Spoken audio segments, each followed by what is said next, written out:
Hello, bienvenue sur Prospect, j'espère que vous allez bien. Aujourd'hui, on va parler de comment construire une équipe commerciale performante en toutes circonstances. Avec Conisum, on reçoit pas mal de questions, notamment sur comment former des équipes sales qui superforment même quand le contexte est difficile. Et surtout, comment créer une culture où vos commerciaux sont motivés à se dépasser naturellement pour atteindre leur objectif. Pour en parler, j'ai invité Harold Van de Velde, qui a été sales manager chez Uber Eats et Deliverec. Il a notamment progressé dans des environnements d'hypercroissance. Il a recruté et managé plus de 80 sales. Il est expert en go-to-market à l'international. Il a géré les marchés américains, Asie, depuis l'Europe. Dans cet épisode, on va voir ensemble quand et comment recruter une équipe sales sans se planter, l'importance du mindset vs les compétences techniques, comment garder l'excellence sur la durée, même sous la pression, et surtout les vraies clés d'un management sales efficace. C'est un épisode cash, actionnable, sans langue du bois. Je vous laisse découvrir ça. À très vite.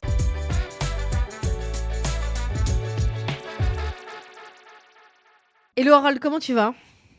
Super bien, et toi, Laetitia? Bah, écoute, ça va super. Écoute, je suis hyper contente de te recevoir sur Prospect. J'avais envie de t'inviter pour qu'on parle d'équipe commerciale, de performance, d'hypercroissance, de tous ces sujets-là. Tu as eu deux super expériences, une à Uber Eats et une autre à Deliveroo, qui t'ont demandé de faire des go-to-market, pas qu'en France, worldwide. Donc, tu as quand même une bonne vision, en fait, pas mal d'expérience, une bonne vision de ce qu'il peut faire en France, mais aussi à l'international. Et donc, en fait, j'avais envie qu'on parle de justement comment créer un environnement d'excellence pour gérer en fait l'hypercroissance. Voilà. Du coup, on va commencer déjà par les fondamentaux. Donc, désolé pour ceux qui sont très très avancés, mais c'est important. Euh, Souvent, on a des boîtes qui démarrent et qui soit recrutent trop vite ou soit recrutent trop tard. Et donc, j'aimerais que tu puisses, toi, me donner ton point de vue sur comment on sait si une boîte, elle est prête à recruter et scaler une équipe commerciale, en fait. À quel moment il faut le faire? Ok, c'est une très bonne question, hein, parce que il y a pas mal de startups qui, je pense, engagent relativement trop tôt par rapport à ce qu'ils devraient faire. Je l'ai vécu moi personnellement aussi en tant que commercial, hein, c'est de croire que le CEO devait me recruter pour faire des ventes, mais au final, c'était pas le cas. Et je pense que le product market fit, valider les hypothèses et que tu aies un product market fit avec ta boîte, c'est le fondamental numéro un. C'est avant d'engager un junior, de commencer à dépenser alors que tu n'as pas validé et de le brûler et puis après 3 mois lui dire il est pourri. De C'est ouf. pas Complètement. c'est pas la bonne méthode. Donc Mm. PMF à mort. Et donc pour toi, en fait, donc effectivement, c'est le founder qui doit gérer les ventes au départ. Mais tu vois, à chaque fois on dit ça, on dit que le founder c'est le premier sales, enfin le premier sales de la boîte. Mais c'est quoi les signaux qui lui permettent lui de dire bon c'est bon? Parce que parfois moi j'ai aussi vu l'inverse, des founders qui lâchent pas les ventes, qui veulent pas lâcher parce qu'ils ont peur en fait d'avoir une baisse. Et alors que c'est le moment en fait il faut qu'ils lâchent le bébé à quelqu'un d'autre. Donc c'est quoi les signaux qui peuvent lui permettre de dire bon là c'est good, c'est le moment en fait de recruter pour ce qu'elle est. En vrai, la première chose, tu vois, c'est qu'un vendeur, il vendra jamais comme un CEO. Et je pense que ça, c'est un conseil pour les CEO, c'est de se dire que le vendeur qui va le remplacer à un moment dans les ventes, n'arrivera jamais à pouvoir vendre comme lui, parce que c'est pas dans son ADN, c'est pas son bébé, c'est pas lui qui l'a créé. Le CEO, il connaît toutes les objections, il les a réfléchies et autres. Mais les signaux, c'est quand, pour l'avoir expérimenté chez Deliverect et Uber, mais en puissance 1000, c'est quand tu as, pour moi, c'est quand tu as la demande organique. Tu vois, c'est que ton bouche à oreille commence à fonctionner, que t'es pas en train de devoir convaincre absolument tout le monde au téléphone que tu as un super bon produit. C'est qu'au fur et à mesure, le bouche à oreille fonctionne. Tu commences à avoir des petits leads entrants. Tu dis, ah, tiens, ça commence à rentrer, c'est bizarre. Vous êtes venu par quel canal, etc. Donc c'est ça. Et en fait, si on transpose ça alors avec des termes un peu plus techniques, quand tu es plus CRO ou peu importe le titre que tu peux avoir, c'est quand ton lifetime value est plus élevé que ton CAC. Donc à partir du moment où c'est un calcul qui est relativement simple, hein, mais si ton CAC est plus élevé que ce que te rapporte ton client, t'es pas encore en PMF. Très, très intéressant, en tout cas, une bonne manière, en tout cas, de simplement de pouvoir un peu évaluer ses bons timings. Euh, il y a un moment un peu crucial, je reste un peu dans les fondamentaux au départ. C'est-à-dire que ce que je vois aussi également au tout début d'une boîte, tu as raison, un sales ne va pas vendre comme le founder. Et en fait, par contre, je ne sais pas si tu as déjà eu ce problème-là dans ce que tu as pu rencontrer. Le founder, en fait, parfois va, comme tu dis, s'appuyer sur son réseau, etc. Donc, avoir aussi également des gens qui sont autour. Il va aussi également avoir le leadership inhérent à sa fonction qui vont aussi également favoriser le fait qu'il va vendre plus, à la différence d'un sales, soit junior ou même senior, mais qui arrive, qui a le rôle vraiment de sales. Du coup, c'est quoi les erreurs, en fait, à éviter, justement, quand il y a cette passation? Est-ce que tu as vu des choses, en fait, que peut faire le founder qui va faciliter, en fait, justement, ce transfert? Euh, je pense que le fondateur peut toujours accompagner son commercial, tu vois, et que le commercial puisse soit utiliser le fondateur comme la personne qui a déjà eu plusieurs discussions et qui apporte un peu de légitimité à la discussion ou au rendez-vous. Ou alors, tu as souvent le cas où le fondateur, en fait, est une personne technique. Donc, s'il y a des questions qui sont un peu plus techniques ou plutôt contextuelles, bah, de pouvoir te reposer sur cette personne-là. Donc, moi, je dirais quand tu onboards alors ton premier commercial, c'est de pouvoir le prendre main dans la main pour pouvoir lui donner de l'autonomie à partir du moment où tu auras vérifié qu'il est autonome et que tu as une full confiance. Et ça peut être fait en 3, 6, 9, 12 mois. Ça dépend de la complexité du produit, du cycle de vente, tu vois. Mais pour moi, cette passation-là, plutôt que de lancer ton sales en disant, bah, vas-y, fais ça en call, c'est mathématique, tu vas faire ça en call, tu vas avoir un client. C'est pas vrai, il faut pouvoir trouver certains marqueurs.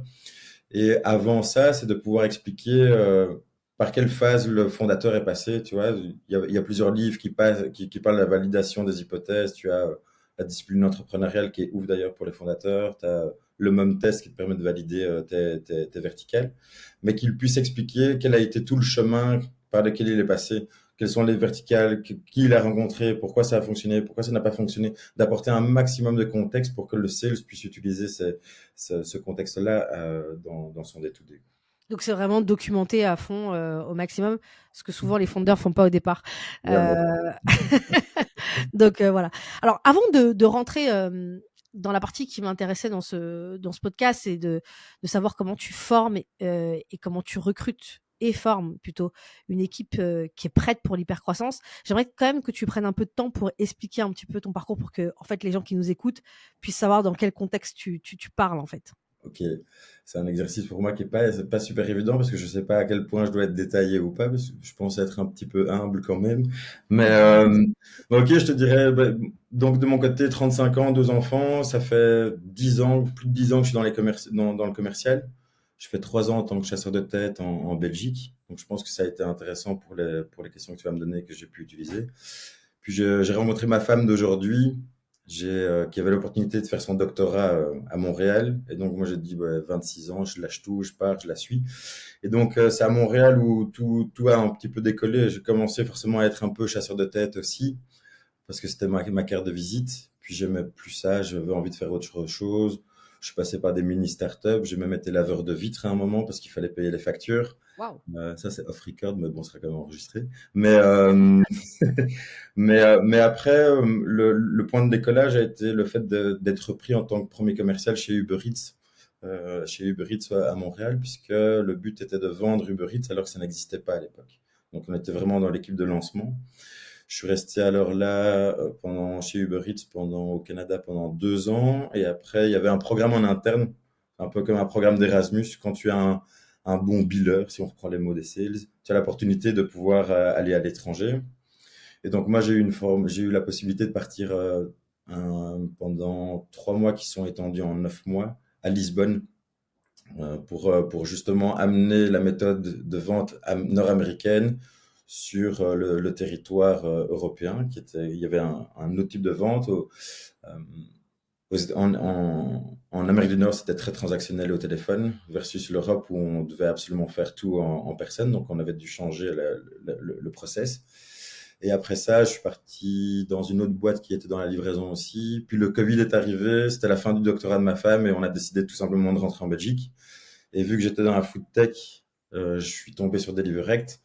J'ai commencé chez Deliverect quand on était une grosse vingtaine, je dirais. Puis je suis parti quand on était 550. Waouh! Mais ça, c'était que 24 mois après. Ouais, Donc, ça, c'est ça qui est intéressant. C'est pour ça que je voulais vraiment que tu racontes pour que les gens puissent se rendre compte que, en fait, ouais, tu as été dans des environnements qui ont scalé extrêmement vite, extrêmement fort. Ce qu'on ouais, peut appeler start-up parfois, c'est des fausses start-up, hein. C'est des ouais, trucs qui parfois, en fait, bah, vont plafonner en PME et c'est très, très bien. Il y a pas de jugement de valeur là-dessus.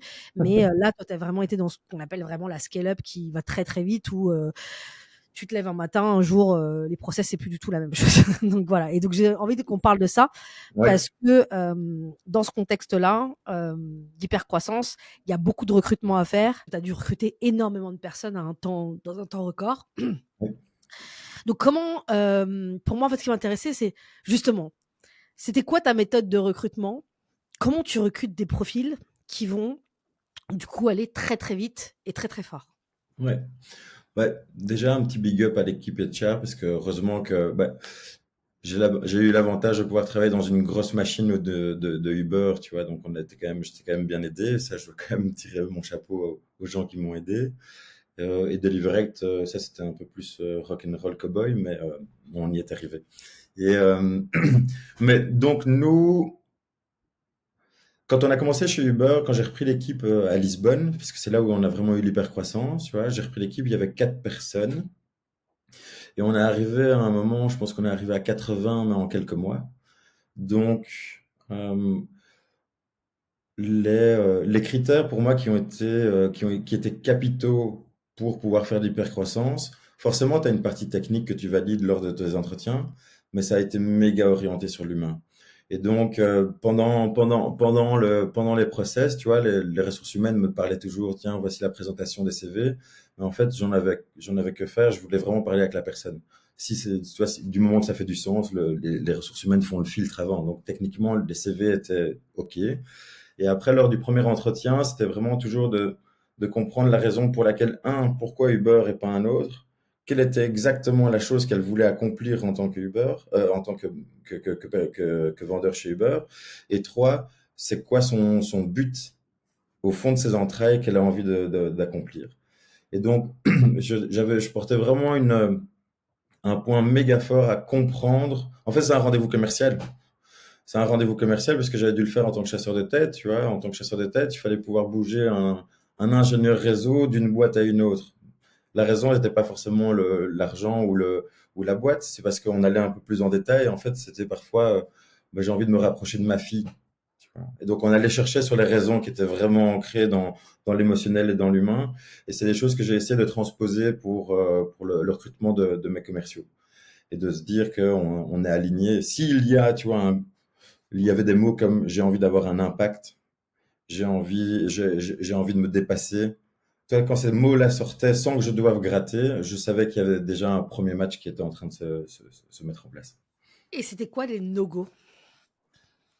Le no-go, ouais, ça je sais que je vais pas me faire des amis, mais moi quand le gars me disait je veux me faire de la thune, ça c'était un blocage Ah, mais direct. moi, c'est hyper intéressant, j'ai envie c'est ça qui m'intéresse. Pourquoi? Parce que moi, je suis plutôt team, c'est clairement un boulot que tu fais pour l'argent. Tu vois? Genre, il y a un moment, si j'avais pas envie d'avoir de l'argent, enfin, tu gagnes toujours de l'argent avec ces métiers-là, mais tu as une tranquillité qui est meilleure quand tu fais, du product management, Mhm. heu, CSM, encore ça dépend quelle boîte, de l'ops, enfin, tu vois? Genre, c'est ce genre de métier, tu es un peu plus tranquille, tu as pas de pression, ta santé mentale, elle va mieux, surtout dans un contexte comme dans lequel on est là actuellement où c'est pas forcément évident, où tu as une pression, faut savoir la gérer, parfois faut savoir, dormir même quand tes chiffres sont pas bons. Donc ce qui te motive un peu, c'est quand même l'argent, c'est de dire: «Bon, bah, en fait, je fais partie des gens qui sont mieux payés que la boîte». Ouais, bon, la chance en étant chez Uber, que j'avais pas chez Deliveroo, mais la chance de chez Uber, c'est que ça avait un branding et que Uber ne payait pas était pas le plus gros payeur du marché. Donc si techniquement tu es money driven, ben là, tu peux aller voir ailleurs, tu pouvais gagner 3 fois plus ailleurs. Mais est-ce que le fait d'être payé 3 fois plus ailleurs, est-ce que ça veut dire que la qualité de ton travail va être forcément, enfin, la qualité du job est réellement, va vraiment matcher tes attentes? Est-ce qu'il n'y a pas potentiellement quelque chose qui se déguise? Si on paye vraiment quelqu'un méga blindé, c'est peut-être parce qu'il y a des compétences, mais c'est peut-être parce qu'on a du mal à trouver ce genre de personnes-là.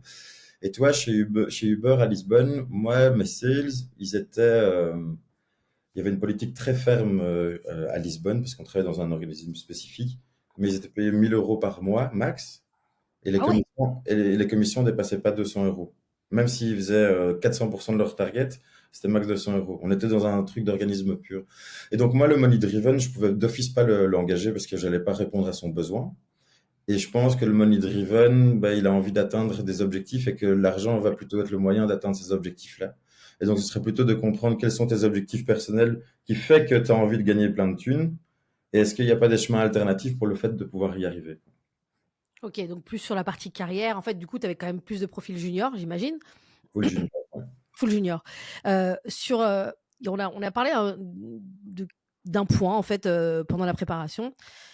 C'était justement la gestion, en fait, de différents types de générations. C'est-à-dire que si tu es sur des profils juniors, j'imagine que tu es sur des profils très jeunes, qui n'ont pas été forcément formés comme nous, on est formés, comme nous, on a été formés plutôt. C'est-à-dire, un truc, c'est tu t'es, tu prends ton téléphone, tu t'appelles.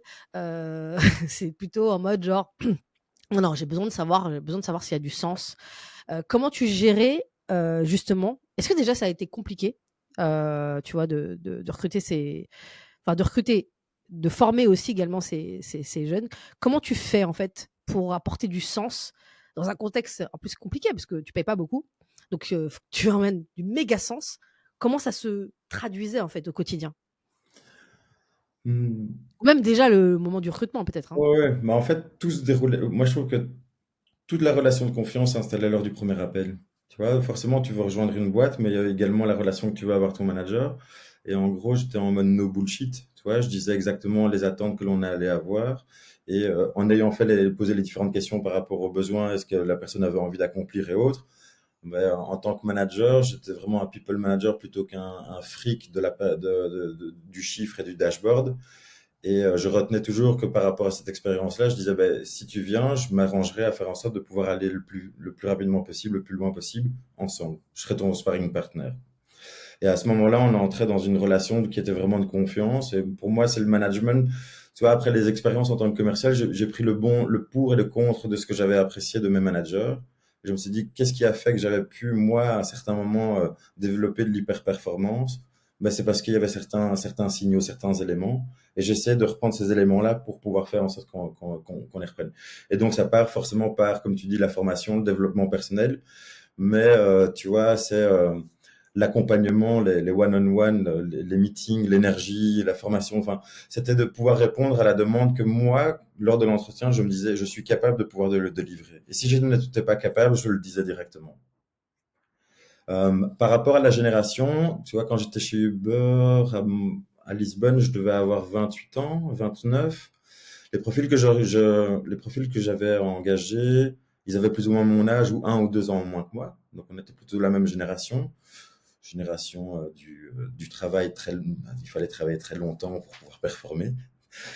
Chose qui est autre chose maintenant, mais je suis toujours convaincu que peu importe la génération, tu as toujours la volonté de vouloir t'épanouir d'une certaine manière. Et peut-être que la génération qui est maintenant recherche l'épanouissement, peut-être pas forcément professionnel, mais recherche l'épanouissement dans l'équilibre de vie pro, vie privée.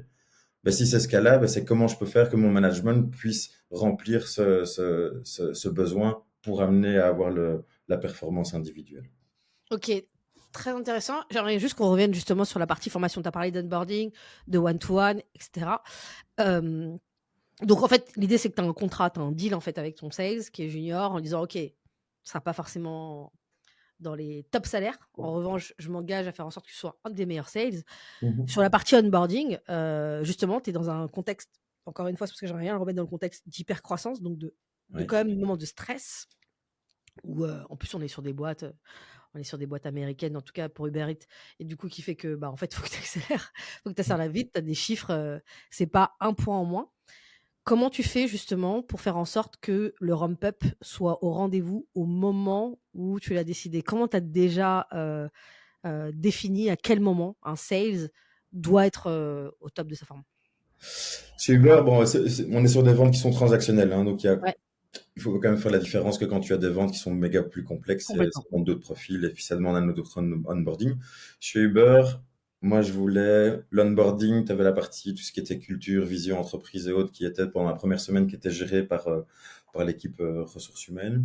Puis la deuxième, c'était orienté sales. Donc on faisait 2 semaines d'onboarding et après le lundi de la troisième semaine, le gars il devait pouvoir prendre son téléphone et commencer à closer.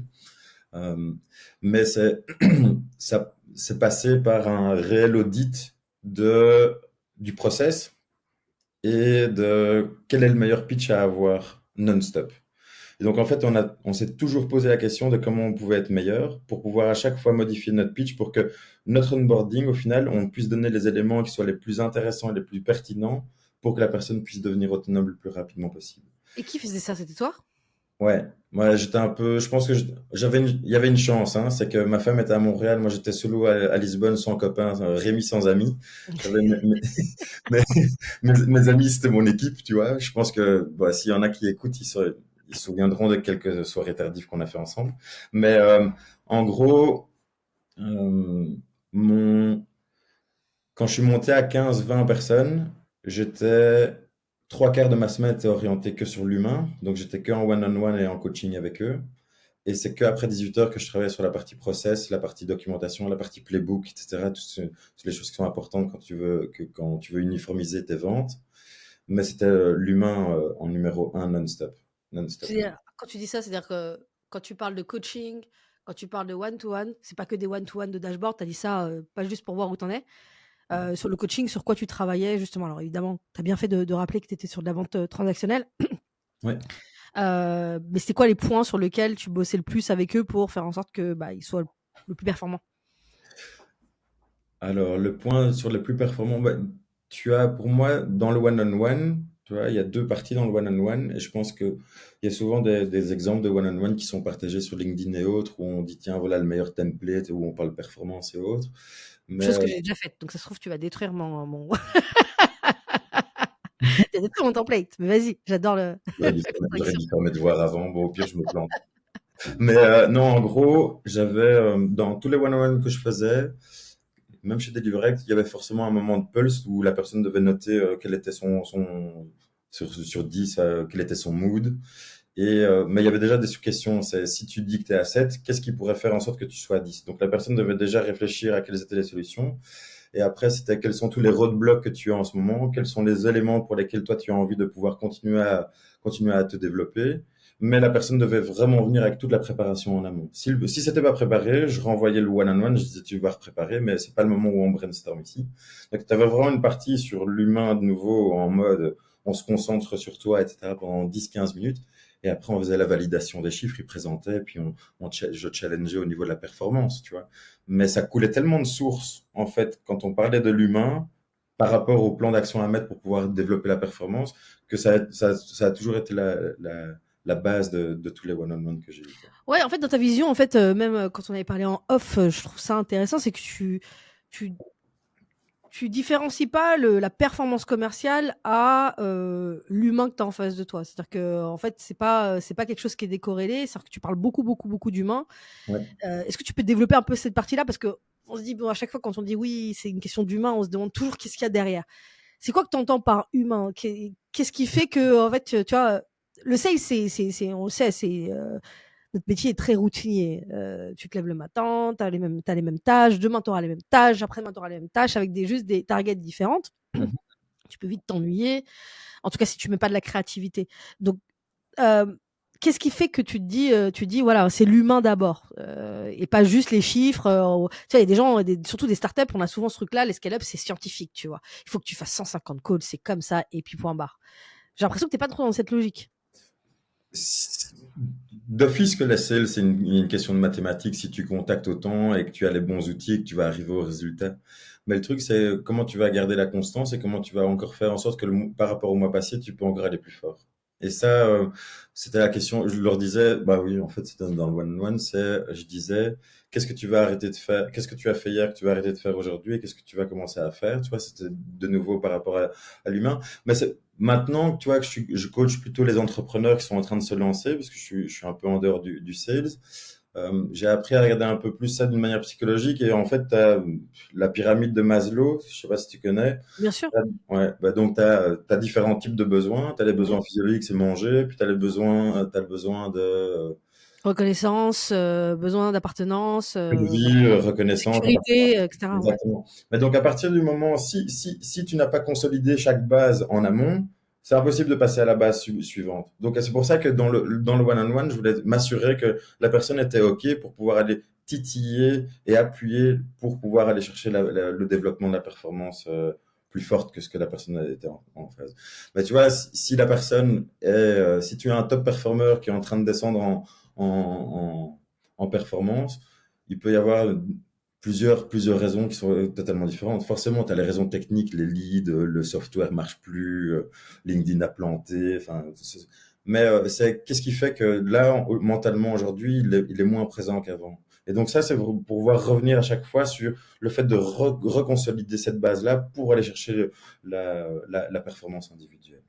OK, et dans ce genre d'environnement là que tu as fait, d'hypercroissance et cetera, il y a un turnover et puis on est sur de la vente transactionnelle, donc il y a souvent un turnover quand même important, Mhm. où les gens restent pas des années et des années et des années. Ouais. Aujourd'hui, comment justement tu faisais pour faire en sorte de pas perdre en niveau? Tu vois, si tu perdais tes premiers sales, parce que comme tu as dit en 24 mois, tu es passé, votre équipe a c'est même pas doublé, c'est enfin c'est voilà, Oui. c'est on peut même pas décrire, heu, mais du coup, tu as forcément des premiers sales qui sont partis au bout de peut-être, je sais pas moi, au bout de 8 mois, au bout d'1 an et cetera et cetera. Il y a toujours en fait ce truc-là de comment tu fais pour pas perdre de la performance? Comment tu fais pour, bah, toujours en fait c'est un peu dur, c'est que tu remets toujours une pièce en fait. Comment tu gérais justement le fait que ça bouge pas en termes de chiffres? Ouais, c'est un bon point que tu dis parce que tu vois, dans la préparation de l'appel, je me faisais la réflexion, tiens, sur toutes les personnes que j'ai engagées, il y en a combien que j'ai dû virer, il y en a combien que j'ai dû, qui sont partis. Et en vrai, tu vois, je pense que j'ai dû recruter l'équivalent de 70 à 80 personnes au total sur entre Tu Delivery peux et le dire en parce qu'on est dans 70 à tout le monde n'est pas belge sur ce 70 à 80 commerciaux. Mmh. Je pense que j'ai dû en virer 3-4 personnellement, puis 10 pour une situation d'organisation. Et des départs, je pense que j'en ai vécu 2 ou 3, mais sinon les personnes sont toujours restées dans l'environnement. Ah OK, intéressant, et du coup, alors c'est Et moi, je crois pas enfin, ce turnover-là, je le crois, mais ça veut dire que tu t'es planté dans ton recrutement. Et si tu t'es planté dans le recrutement, c'est la faute du manager, c'est pas le sales. OK, d'accord, Et, très intéressant. c'est un parti pris, hein, c'est un parti pris. Après, forcément, quand tu travailles dans un branding comme Uber, c'est facile. Mais après, chez Deliverect, il fallait vendre une vision qui n'était pas encore existante, tu vois. Donc, on avait quand même réussi parce que toute la culture, la vision avait été méga bien développée par le C-level. Mais moi, de mon côté, j'aurais appliqué de nouveau la même chose. C'est les besoins de la personne. Tu veux aller où? Moi, je serai ton sparring partner et on va essayer de faire en sorte que tu avances. Et en gros, quand je les engageais, je leur disais, si dans 6, 9, 12 mois ou 18 mois ou 24 mois, tu te sens plus OK et que tu as envie de partir, tu pars. Du moment que tu sois épanoui ailleurs. Mais au moins que tu te dises que pendant les 6, 9, 12 mois, tu as rassemblé le maximum d'armes pour être alors plus fort dans une autre équipe après, quoi.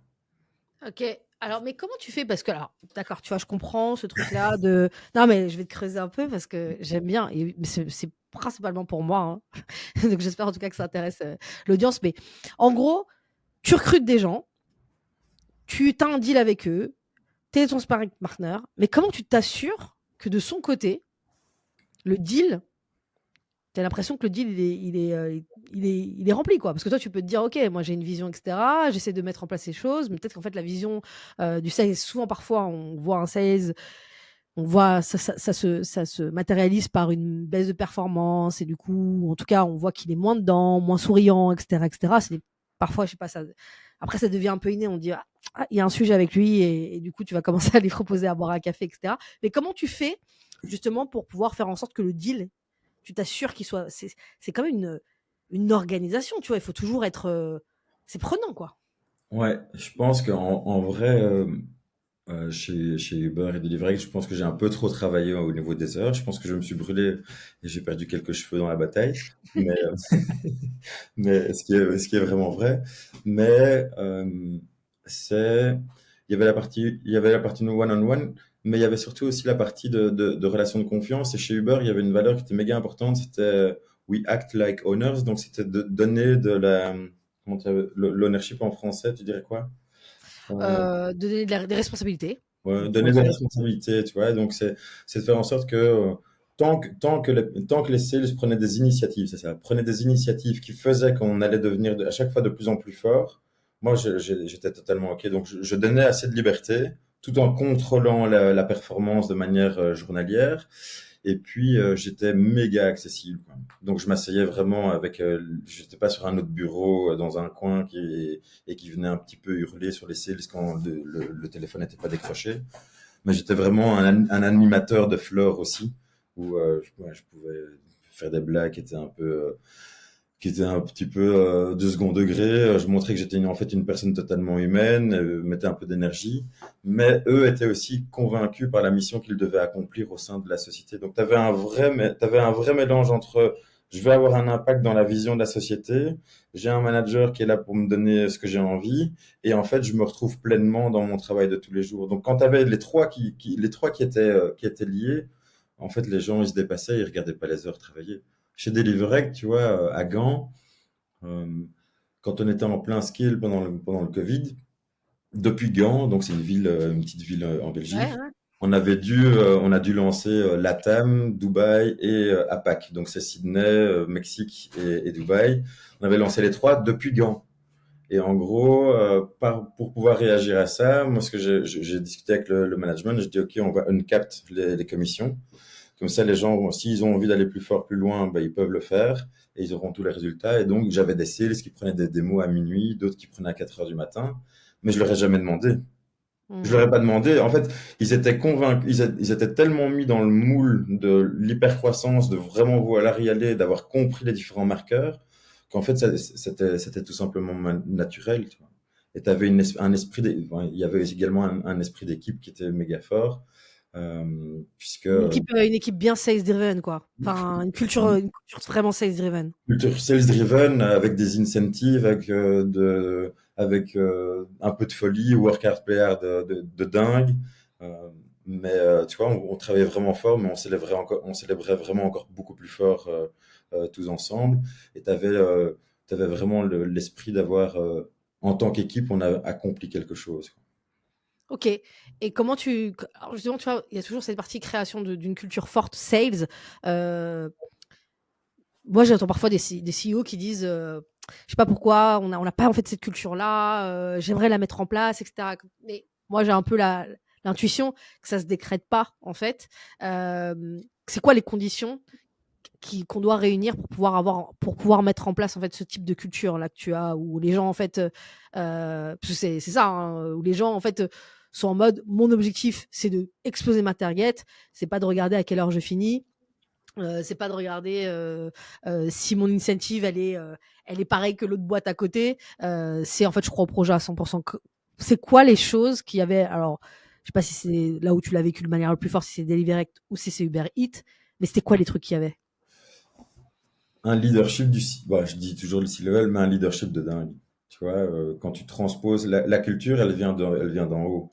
Et après, c'est aux différents managers ou head of, peu importe le titre, de transposer ça, les valeurs qui ont été faites de la société, et comment je les mets alors à la sauce commerciale, comment je les mets à la sauce développement, comment je les mets à la sauce marketing, et que chacun trouve un petit peu ses marqueurs par rapport aux différentes individualités qu'il y a dans l'équipe. Euh, OK. donc pour moi, ça vient d'en haut. C'est pour ça que Uber, j'avais la chance. Et Deliverect, le CEO et mon boss direct, Jérôme, avaient vécu on travaillait comme des malades pour créer cette culture-là. Donc, le fait de pouvoir la créer m'a vraiment permis d'aider également ma performance. Tu vois. Et puis moi, je l'ai tourné à la sauce commerciale. Et puis, en fait, je demandais tout simplement à mon équipe ce dont eux avaient besoin. Tu vois, au OK. final, ça retombe là-dessus. Ça sert à rien de brainstormer de mon côté tout seul. Je leur demandais, on disait, qu'est-ce que vous avez envie de faire? OK. Quand ça vient d'eux, c'est plus facile. OK. Avant de parler d'organisation, parce qu'il y a quand même une organisation de malade mental que tu as mis en place pour pouvoir gérer autant, de go to market, sur des thèmes très différents, et je sais que c'est un peu la nouvelle mode aujourd'hui de vouloir, délocaliser ses équipes sales en Espagne, et donc j'aimerais bien savoir un peu, avoir ton retour d'expérience là-dessus. Hem, mais avant ça, j'aimerais quand même qu'on parle de gestion de pression. Hem, la question de l'hypercroissance, ça veut dire aussi un stress permanent. Bon, du coup, tu avais dit que tu calculais pas tes heures et cetera. Voilà.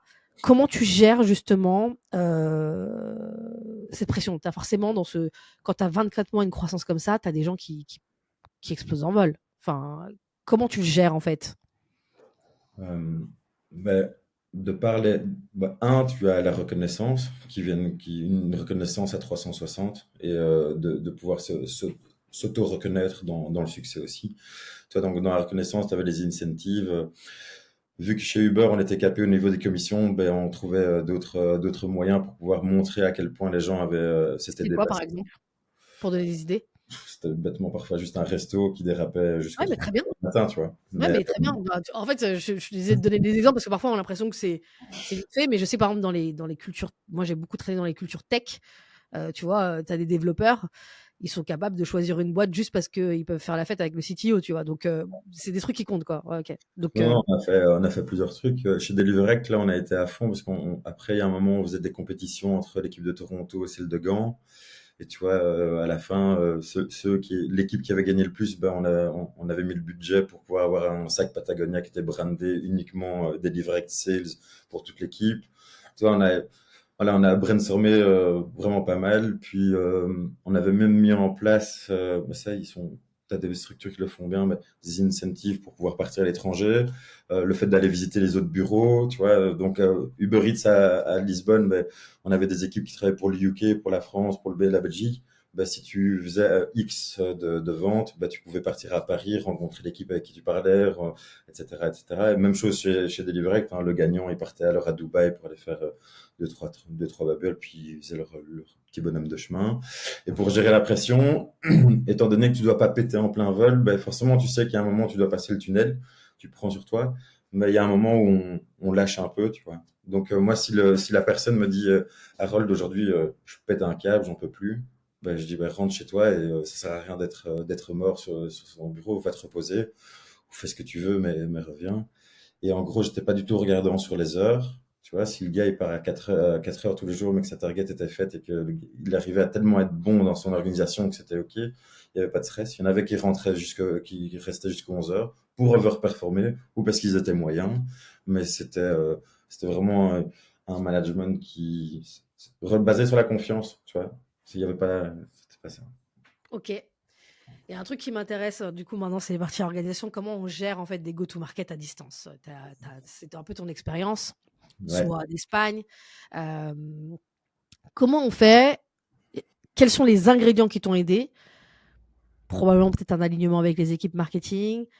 Comment tu fais pour aller aussi vite, aussi fort sur des marchés que tu connais pas, en fait, qui sont Ouais. inconnus au départ? Mais tu as bon, kudos en tout cas à l'équipe marketing, aux équipes partenaires et autres qui arrivaient à pouvoir nous amener du lead. Euh, c'est sûr et certain qu'on parle toujours des spécificités de chaque pays et je pense que la France est vraiment un des pays où on dit toujours qu'il faut avoir ses bureaux en France pour pouvoir vendre en France en C'est général. vrai ça ou pas? Je pense que ça va être plutôt lié à ta segmentation. Ça, c'est comme partout. Tu as ton tiering, tu as tes comptes entreprise. Ben, ça, tu dois être d'office sur place. Mais tout ce que tu peux faire en volume, tu n'es pas obligé d'avoir des bureaux sur place. Tu peux le faire, tu peux le faire à distance. Et donc, ça, c'est tu vois, chez Uber ou Deliverect, on avait toujours le méga SMB qui est méga transactionnel. T'as pas besoin d'avoir des gens qui soient payés trois fois plus cher dans une capitale versus des compétences avec des gens qui sont super bons dans une autre. Euh, mais donc, c'était comment on a réussi le go-to-market. Forcément, tu avais toute une vague de leads qui rentraient. C'était lié au recrutement et puis c'était l'alignement des langues, tu vois. C'était la même manière de recruter pour avoir les mêmes compétences au niveau linguistique et après de pouvoir être capable de C'est prendre le toi qui volume. gérais tout le recrutement de toutes ces personnes-là? Ouais, chez Deliverect, je pense que j'avais 18 nationalités différentes. Euh, et chez Uber, moi, ça devait être un peu la même chose aussi. Et donc toujours tu recrutais en fait sur la partie, mindset. Comment tu arrivais à savoir, attends parce que tu vois le mindset français il est très, très différent du mindset, anglais, du mindset indien, du mindset, je sais pas si tu m'as parlé de Dubaï, donc mindset, arabe. Si tu travailles sur le Maghreb, pour le coup moi je suis au carrefour de plein d'origines, donc je sais que voilà, tu vois? Il y a des boulevards entre les différents. Ouais. Donc du coup, comment tu faisais en fait? Parce que c'est pas la même chose, c'est pas les mêmes attentes. Comment tu arrivais à il y a quelque chose d'universel ou pas? L'universel, c'est que chaque personne a envie de réussir quelque chose et a un besoin. Et que si tu arrives à trouver le besoin, tu sais le balader, c'est le principe du commercial. Donc, Ok. une fois que tu arrives à le trouver en recrutement, enfin, c'est relativement simple. Il faut juste pas bullshiter après. Si tu es capable et que ça rentre dans tes cordes, bah, tu le fais. Mais c'est sûr et certain que tu as des différences. Hein. Un Belge, un Français et un Canadien, on n'est pas sur la même chose. Mais quand tu parles de l'humain, ça reste le même. Et donc ça, c'était vraiment méga intéressant. Forcément, j'ai pris parfois deux, trois claques en assumant que on était vraiment tous les mêmes et que il fallait encore plus ouvrir mon état d'esprit par rapport à ça. Mais ça se recentrait toujours sur l'humain, Ok. toujours. C'est quoi le pays où c'est le plus dur de vendre? Joker. Ok, je respecte. Je respecte ce joker. Non, dans la restauration pour tout ce qui était Uber et Deliverect, c'est pas le pays, c'était la partie asiatique était le plus compliqué parce que ça nous demandait vraiment d'avoir des Chinois. Tu vois, même quand on était à Montréal ou à Toronto, tu voulais appeler les restaurants chinois en anglais, c'était mort. Tu étais obligé d'avoir un chinois et il y a certes, le chinois dans sa négociation est obligé de gagner quelque chose. Donc en fait, dans notre pitch, on devait faire en sorte que on montait un petit peu les prix parce qu'on savait qu'on devait donner à un certain moment et qu'on pouvait pas être lean. Donc il y a des spécificités culturelles, mais dans la performance, c'était la même gestion. Ouais, mais du coup, c'est pour moi, tu as raison sur la partie performance, c'est la même gestion, mais ces spécificités culturelles te demandent pas le même setup. Donc, ces trucs-là, tu les as appris en te cassant les dents ou tu avais, je sais pas, quelqu'un qui a déjà fait, tu faisais comment pour pouvoir un peu savoir comment ça se passe typiquement avec Conisum, on a sorti plusieurs articles sur comment réussir certains GTM par pays. Euh, Toi, en fait, tu avais ces éléments-là avant ou en fait, non, tu y allais avec en disant, bon, bah, je vais mettre le même playbook qui marche et on verra. C'est ça, test and learn, puis tu adaptes en fonction du pays. C'est juste que s'il y a un playbook qui fonctionne méga bien sur un pays comme le Canada, puis qu'on l'a testé en France, puis qu'au final il se teste au UK, tu es quand même en train de te valider que ton approche elle est quand même solide. Il y aura sûrement des spécificités qui vont faire en sorte que par rapport à la culture, on doit modifier certaines choses. Peut-être qu'il faut avoir un soutien quand même en personne de l'équipe commerciale qui est basée dans le pays pour pouvoir aller pousser le deal. Mais, ça rentre dans ton playbook. Tu vois, quand tu rédiges ton playbook, ben forcément, tu auras certaines spécificités. Mais par contre, pour réussir ton go-to-market sur plusieurs pays, ton process doit être le même. Et si tu donnes de l'ownership à des pays qui sont pas dans un point central, c'est là où en fait tu as une divergence et que dans l'analyse de data, c'est le gros bordel, quoi. Donc en fait, on a été Delivery et Uber, c'était méga orienté process. Le process, c'était la base de tout.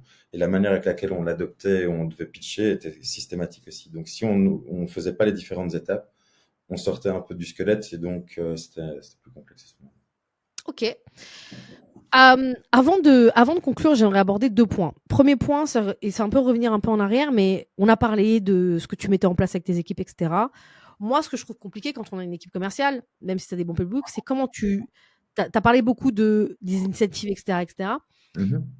Mais en fait, j'aimerais qu'on rentre un peu dans les formations. Comment tu fais pour qu'il y ait un niveau d'excellence sur la durée, en fait? Pour que les gens restent excellents tout le temps. Ah bah alors, je te dirais que la première chose, c'est de te dire que tu ne l'es jamais. Euh, Ok. euh, je pars du principe qu'il faut challenger le statu quo non-stop et que, tu vois, si à un moment tu es capable de faire 10 ventes par mois et qu'il y a quelqu'un d'autre dans un autre pays qui sait en faire 18, alors oui, il peut y avoir plus d'excitation, mais c'est-à-dire que la personne a quand même compris d'une certaine manière qu'il pouvait être un peu plus forte sur certains domaines. Et donc, c'était une remise en question, c'était d'ailleurs très fatigant, une remise en question perpétuelle comment on pouvait être plus fort. Donc, l'excellence, elle vient par le fait de se poser la question non-stop. Je pense que tu peux mettre ça comme un sportif, hein, un sportif de haut niveau. S'il fait son 100 mètres en 9,90 et que l'autre fait 9,87, il va se dire, bon, ben, qu'est-ce qui fait que je peux encore aller chercher 3 centièmes? Et c'est de faire une introspection sur toi-même, c'est de se dire, ben, qu'est-ce que j'ai bien fait, qu'est-ce que j'ai mal fait, comment je peux encore l'améliorer, qu'est-ce qui a foiré, mes conversions sont pas aussi bonnes, qu'est-ce qui a bugué, comment je vais y arriver. Et c'est vraiment une remise en question perpétuelle. Et une fois que tu as fait de la remise en question perpétuelle, c'est à ce moment-là que tu vas décrocher, tu vas viser l'excellence. Tu l'atteindras jamais, mais tu pourras t'en approcher. Hyper intéressant comme approche. Alors maintenant, ça va être mon dernier point. En ce moment, on est dans une période où tout le monde doit faire plus avec moins, toutes les équipes. Et donc, c'est pour ça que je trouvais ça hyper intéressant ton expérience, parce que finalement, c'est un peu ce que tu as fait même dans une période faste, quoi. Même si c'est Uber Eats, on peut imaginer d'avoir plein d'argent, etc. Au final, tu devais faire plus avec moins, enfin voilà, Ouais. et être créatif, etc. Qu'est-ce que tu dirais aujourd'hui, justement, aux équipes sales en France, en Belgique, parce qu'il y a aussi des Belges qui écoutent, etc. Mais qu'est-ce que tu leur dirais? Quels conseils tu leur donnerais justement pour pouvoir réussir cette année 2025? Au niveau vente, Ouais, parce qu'en fait, on est dans une période quand même compliquée où, alors il y a ce doux rêve, désolé, je prends parti, mais qui dit qu'on aura des super agents IA qui vont remplacer le boulot. Bon, je pense que toi et moi, on a suffisamment d'expérience de vente pour dire que ça va aider, mais ça, ça sera pas aussi simple. Et si on compte là-dessus, ça va pas trop marcher. Donc, il y aura des choses à mettre en place, un espèce de reparamétrage en fait, parce qu'on a eu des périodes quand même fastes. Alors je pense que toi et moi peut-être non, peut-être que je sais pas si tu es peut-être plus jeune, mais moi j'ai vécu 2008, donc voilà, donc je sais ce que c'est une période en fait où c'est un peu le trou.